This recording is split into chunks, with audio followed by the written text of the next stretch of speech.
یہ درخت کا تنا آپ دیکھیں، اس کا ایگزیکٹ سائز تو یہاں نہیں لکھا ہوا، لیکن کوئی 6-7 گز چوڑا اس کا ڈائمیٹر ہوگا. کیا 1557 میں اندازاً یہ بیچ کی شکل میں ہوگا، اور 1891 میں 1335 سال کی عمر میں یہ درخت گر گیا تھا.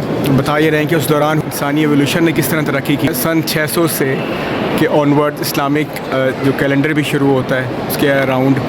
پھر بدھسٹ ایرا میں کیا رہا، پہلی بک پرنٹ ہوئی 1868 میں. پھر 900 میں عبد الرحمن الصوفی نے، اسٹرونومر تھے مسلمان، انہوں نے اپنا کام پیش کیا. عرب اسکالر الحزن نے اپنی اسٹڈی پیش کی، دا بک آف آپٹکس، دیکھنے کی صلاحیت کے حوالے سے. اس وقت انسان کی پاپولیشن 345 ملین تھی، اور 600 میں کہا جاتا ہے پوری انسانی پاپولیشن 206 ملین تھی. اس وقت صرف پاکستان کی 225 ملین کے قریب ہے.